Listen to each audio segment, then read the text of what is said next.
Welcome to Midlife Women Entrepreneurs, where you'll find real stories, practical strategies, and the mindset shifts you need for entrepreneurship. If you've ever felt like midlife was too late to launch a business, write a book, or chase a dream, think again. I'm Lynette Turner, your host, and I'm bringing you inspiring conversations and practical tips to help nudge you forward and keep growing in midlife. So let's jump in. Hey, Susan Schwartz, how are you? Welcome to Midlife Women Entrepreneurs. Well, thank you. I appreciate you inviting me to have a conversation with you today. And you've got a great story. You and I met through a previous podcast guest of mine. And when I jumped on a pre-call with you, I thought, oh my God, I got to get this woman on my podcast because you are the epitome of reinvention after the age of 50. And I know that there's a lot of my audience that are 50 plus years old. And, I think they struggle with reinvention. What skills do I have? What do I do? So when you were telling me your story, I was like, perfect. So I wanted to give you an opportunity to give a little bit of a backstory. So I'm going to hand the floor over to you. Well, thank you. Let's see. I had my children and raising them, and I was making great strides in the corporate world. And then when I turned 40, I opened my own consulting firm. So I was trying to figure out how to be an entrepreneur and what exactly was my specialty. So I called myself the Riverbirch Group because I didn't want to say Susan Schwartz's company. What happens if I failed? I didn't want my name attached to failure, right? And the Riverbirch is a tree. If you're not familiar with the East Coast in the US, it's a tree that grows near water and the bark peels away. And we had one in my front yard that was very spindly. And it was odd. We had to cut off one of the big branches because it was overshadowing the house. And about 2 weeks later, after we cut it off, we decided to relocate to San Francisco. So I thought that was continue to grow. So I wasn't sure what I wanted to do. So it was evolving. As I was hoping that I would evolve, my business would evolve. And you get into your 40s, and my son became ill. He was diagnosed with non-Hodgkin's lymphoma. He's now 32. He's 6 feet tall. Everything is fabulous. But I stepped off the career track in my 40s because I had to take care of him and I wouldn't trade that. And I was trying to get back into the career world. And I had several small jobs. I had friends that helped me along. My friend said, Susan, you just have to get a master's degree. I was like, no. And he said, if you want to have a career and you want to be in this field, you have to have a master's degree. So my daughter went off to college and I started working on a master's. My goal was to get my master's before she got her undergraduate, which I finished in 2010 and she finished in 2011. I did it.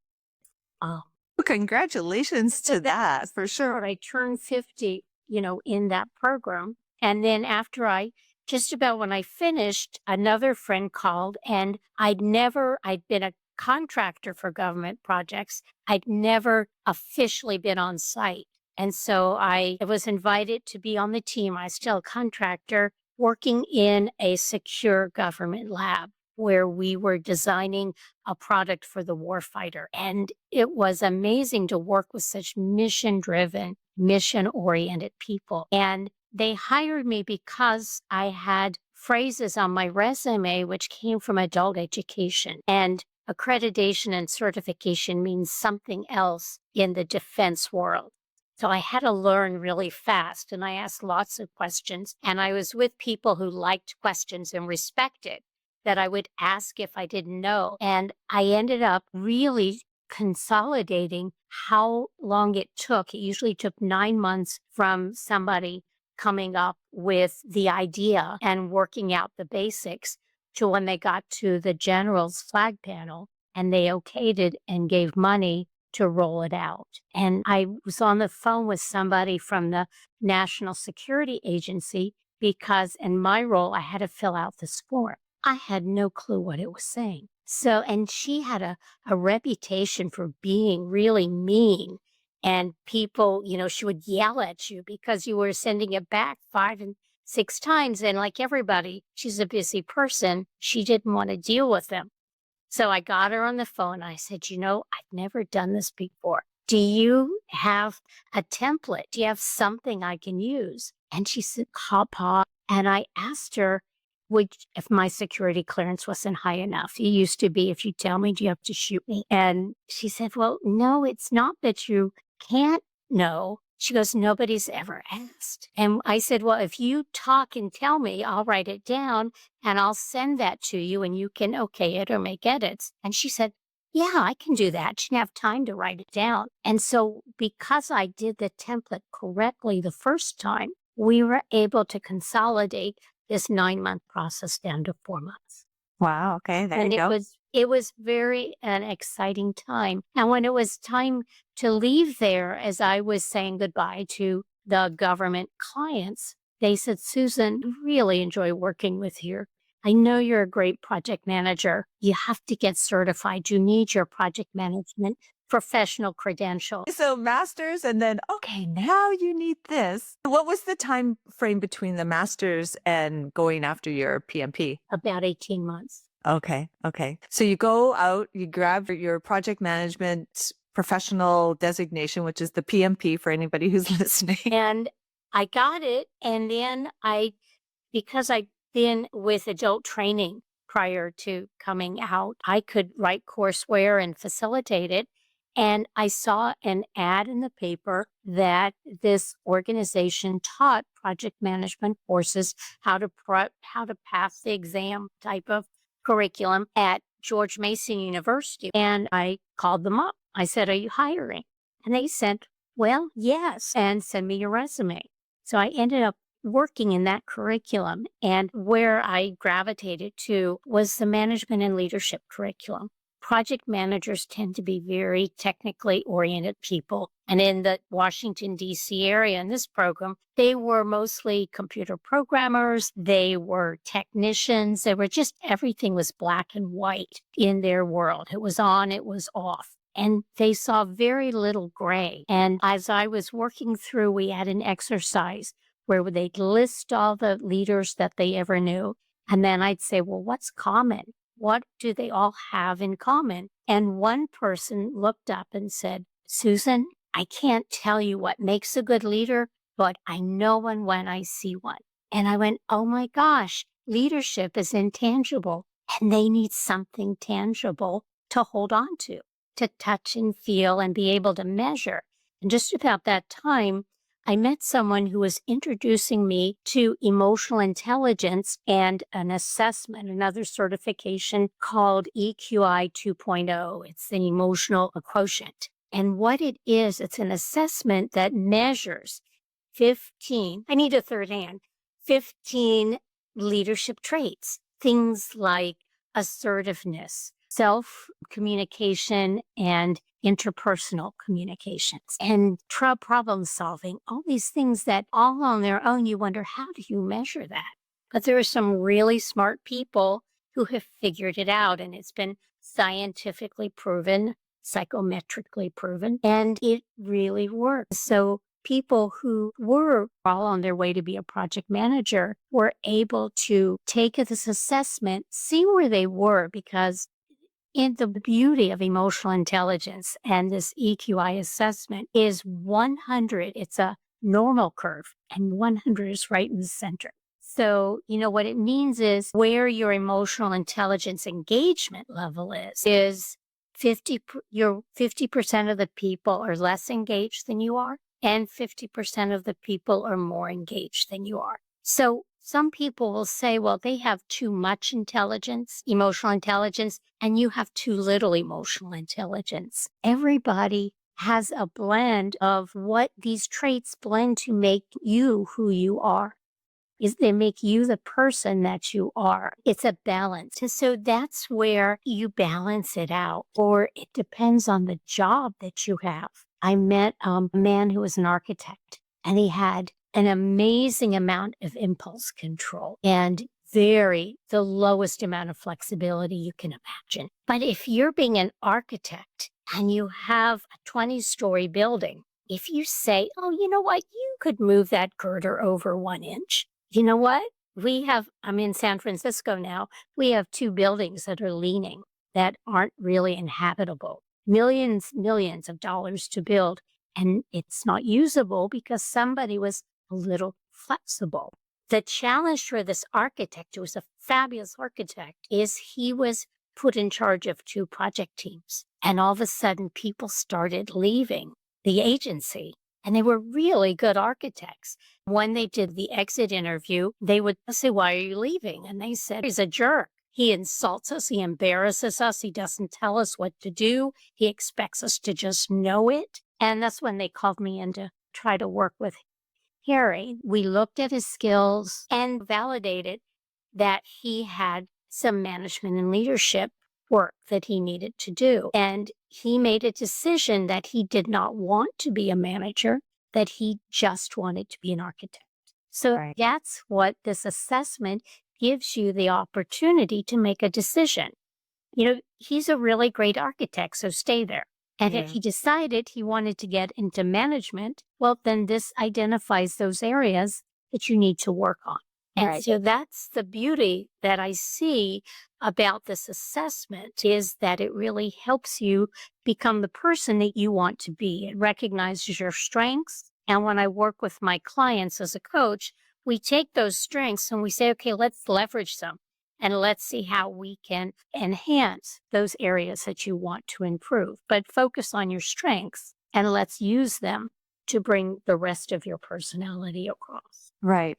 Okay. So, Susan, let's go back to you're 50, you're kind of leaving one job, you've taken your master's degree. Then the next thing you were sort of prompted to take your PMP and then becoming a project manager. You actually, I wrote this down because I think you've got a really strong sense to see a problem and then solve for that problem. And that's where you realize that these project managers were very technical, as you said, and a lot of project managers are. Everything is all about technically, let's get this project in. Are we on task? Are we on timeline? Are we on budget kind of thing? And that's really all they care. And that's the technical side of it, is not necessarily technology in itself. And so what you realized is that in order to really make proper change, which is what these project managers are doing, is that you needed to tap into, I guess, the human element of the people that you're leading. So that would be more on the change management side. And I know this because that's what I do by day as well, is I'm program manager, change manager.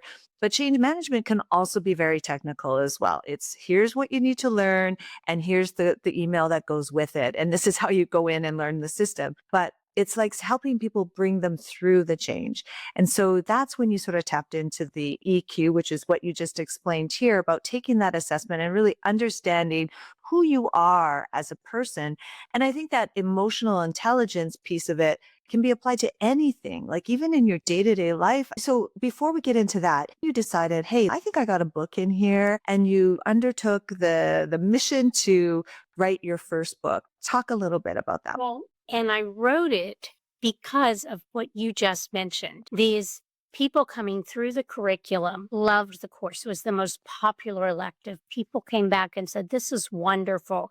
Would you write an advanced curriculum? We need to hear Okay. more about the people," because my kind of buzz line is that technology doesn't drive business, people do. Once you realize, as you've seen in change management, people drive that business. And they said, "We just want to learn more. We know that's where we need more." So we had a focus group. We came up with 6 courses that would help them do their jobs better. And then nobody came. So I called them all up, and every single one in so many words said, "My manager will pay for technology training. Soft skills are easy, buy a book." And I got mad. I wrote the first book because I was so mad. I was like, okay, I'll write a book. And that's how creating a greater whole, a project manager's guide to becoming a leader was, it started on that journey. And I always thought I would self-publish because I didn't know anything about the publishing industry or writing. And, it comes back to networking and your friends because, again, somebody asked me to give a talk. I gave a talk. He asked me what I was doing. I mentioned this book. He said, "I know a publisher." And he introduced me. We spoke on the phone. He sent me a little proposal. I wrote it up and they gave me a contract. Now, they didn't pay me, but they covered all the editorial expenses, Wow.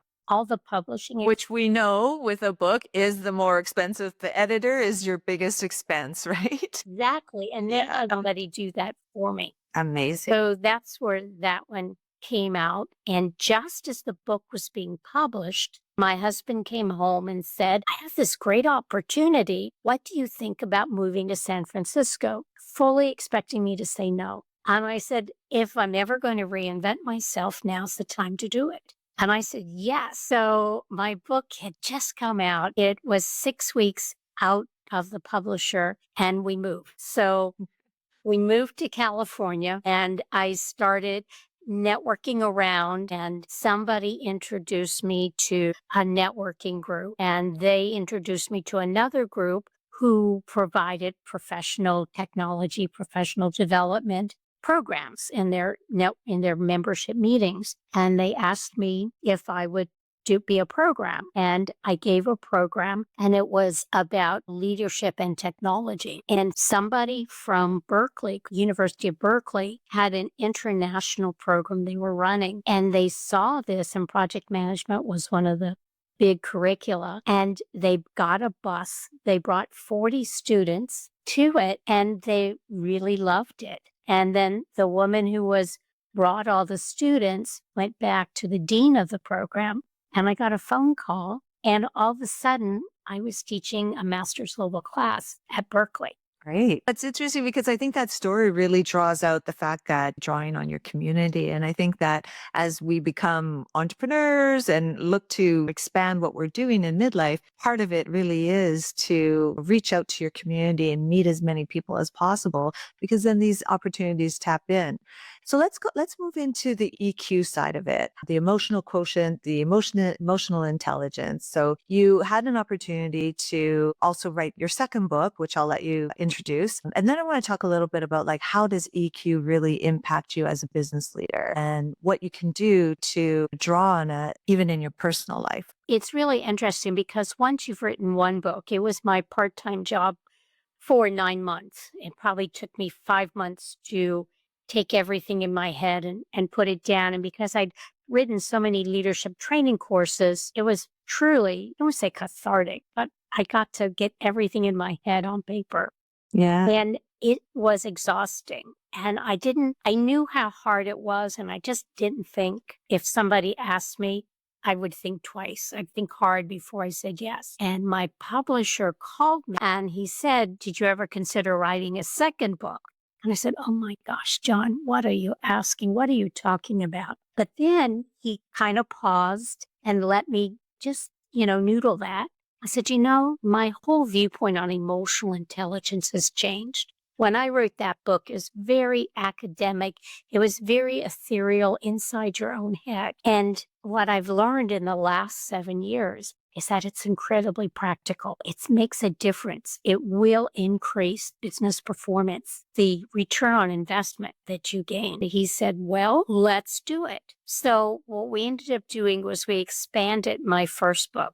I went through it and I pulled some information out and I added what I call emotionally intelligent leader. And so that's why it's called Becoming an Emotionally Intelligent Leader, because that's, you get your feet wet, but the really great leaders are the ones like you mentioned that focus on the people, that recognize that you can motivate them, and they recognize that different people are motivated differently, and to be flexible, to be adaptable, to communicate so that the message you intend is received that way. Because how often do people say, that's not what I meant? Right. And so if you think about your audience and their mindset, the frame that they need to receive that information, you might have the same message, but the message you speak, it will be different. You're not lying. You're not manipulating. You're simply communicating the way the person you're speaking with needs to hear it. Yeah, no, that's good. So that adaptability. So let's unpack the EQ side of it. How do you know somebody has a strong EQ, and how important is that to, be on the sort of the higher end of it? Well, again, it's about balance, that if you're all the way on the higher end, you're not really paying attention. And so when you define EQ, I was reading Harvard Business Review, And one of their little vignettes that they had said, "What do you do when one of your managers has too much emotional intelligence?" Okay. And, I'm like, I call it Goldilocks, right? It's not too much, it's not too little, it's just right. You are who you are. And when I read through the vignette, what they were talking about is this manager was letting her people walk all over her. She had, you might say, empathy. Empathy is being able to recognize where that other person is coming from. When you sympathize, she was saying, "Oh, you're so busy. I'll do your work for you." So she was working till midnight so that her people would like her. But so basically, her team was just walking all over her. And that's bad management. That's not low emotional intelligence. And so when you look at emotional intelligence, it's setting up guardrails so you can do your job to the best of your ability. And if you're a manager, your job also is helping your team become the best people they can be. Mhm. With when I define emotional intelligence, Daniel Goleman, who is one of the most renowned people in emotional intelligence, he talks about managing your emotions. And what I like to, his definition is right on target to create a constructive, productive environment. But I like to use the word reaction. So as you manage your reaction, I call emotional intelligence as an active verb. It's not a passive noun that you manage, but it's an action and you're reacting to the world around you. So it's really 4 steps. The first is you observe the situation. I mean, really pay attention. Not if people say, "How do I become more emotionally intelligent?" Yeah. My answer is pay attention. There's lots of books, there's lots of training, there's several different, must be 20 or 30 different interpretations of emotional intelligence. But if you just start to pay attention to the world around you and how people are reacting, that's your first step because that gives you knowledge and information. And then the next thing you do is evaluate. So look at the situation, the facts as you see them, and you have a lot of experience. And you balance that is you observe it, you evaluate based on the facts that you see and your experience, and then you choose how you are going to behave. What will you do to create the constructive outcome that you want? Because you can't change anybody else's behavior but your own, but you can Right. choose what you do.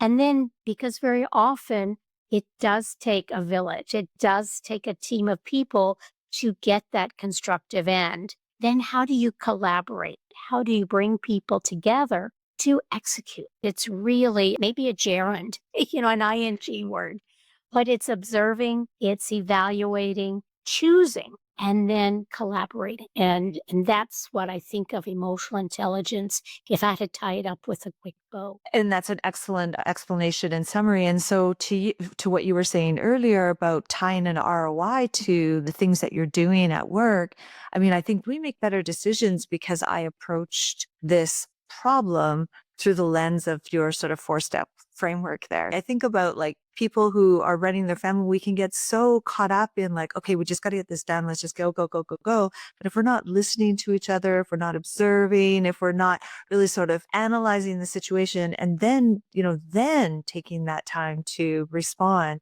then I think we can often lead ourselves into some conflicts that probably were unnecessary. True, true. And years ago, before I had my children, a friend was one of 4 girls there were. So, and she told me her mother had a saying that I can treat my children equally or I can treat them fairly. Yeah. And then I have a son and a daughter, and they think differently. They behave differently. So when I think about motivating them, they do need slightly Completely. different motivation. So it's how in even back in, just like you said, your family, or when I mentioned framing communication, I had to speak with my mother-in-law differently than I spoke with my father-in-law. My David's aunts and uncles, my husband's side of the family, when we were trying to gather people together, when we were trying to do things, arrange his grandmother's 80th birthday party, how you went about it and what you asked different people to contribute the energy or their favorite dish for the buffet. You approach them just a little bit differently. The key is that everybody felt involved and everybody felt like they contributed. And I Right. know in family dynamics, we don't even need to go there. Whether it's our family or watching somebody else's family, people get easily insulted. Right. And yeah, and you need to balance that out. One business example was in one of my first classes that I taught on emotional intelligence within that project management curriculum. Somebody who was in one of my classes saw me at an industry event and he came up to me and said, "That was my very favorite class." I was like, "Well, thank you. I'm not fishing, but could I ask why?" And he said, "I learned that people handle stress differently." I said, "Really?" And he said that when he sent it on a Thursday, Friday, he was planning to fire his administrative assistant. It's like, oh my goodness. He said, "But I didn't." He said his challenge was he worked for a federal government IT consulting firm. So if you're familiar with that industry, there's always a problem. There must be 4 or 5 emergencies a day. And how he handled it, he'd get the phone call, he'd slam it down, he'd raise his arms, he'd shout, he would get all excited, then he would calm down and he would go to his assistant and he would tell her what to do. And he said she was just always calm. She just sat at her desk. She waited for me to tell her what to do. I need somebody who can take action. He said, I went back and I decided to watch her, to pay attention.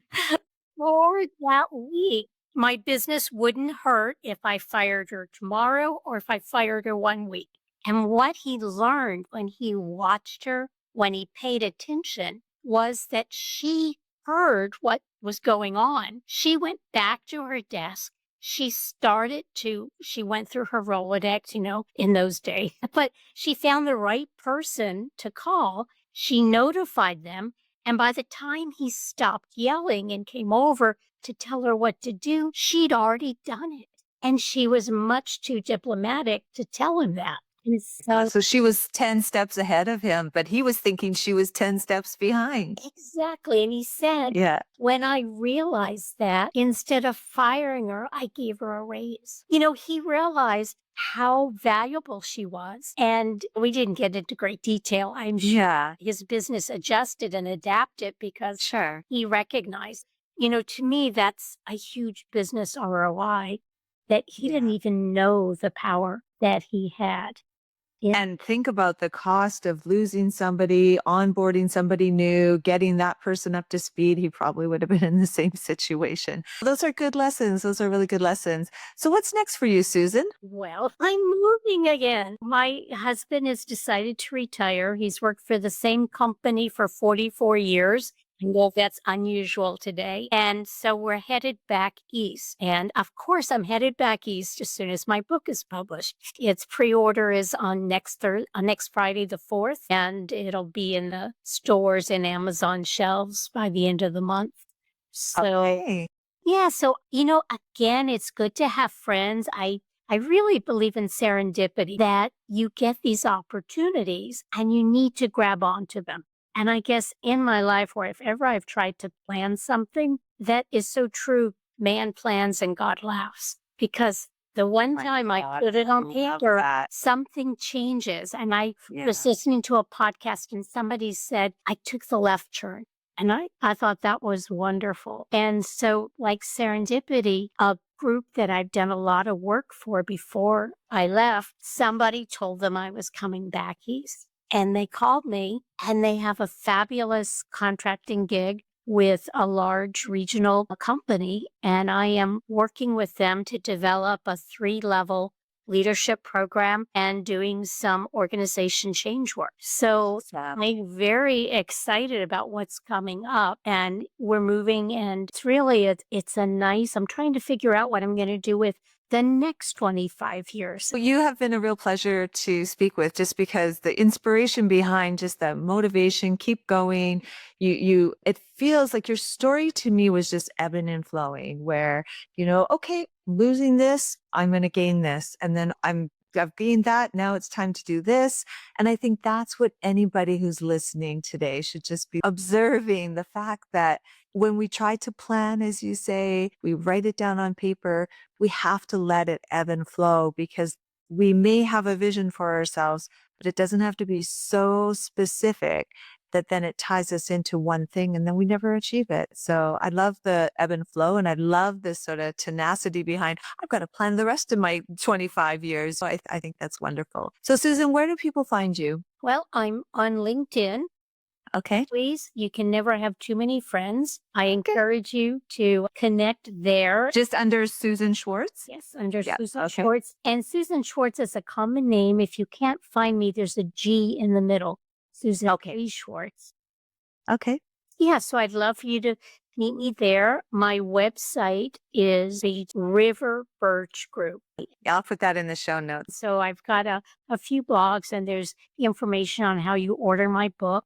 And Excellent. love having conversations with people. Well, good luck with the book launch. I wish you all the best. And thank you for joining me today. Well, thank you for having me. I love talking with you. My pleasure. Okay, it's Lynette. Thanks for listening today. Please like and subscribe. And if there's somebody out there that you think could benefit from the episode, give it a share. Midlife is your time, so go get it.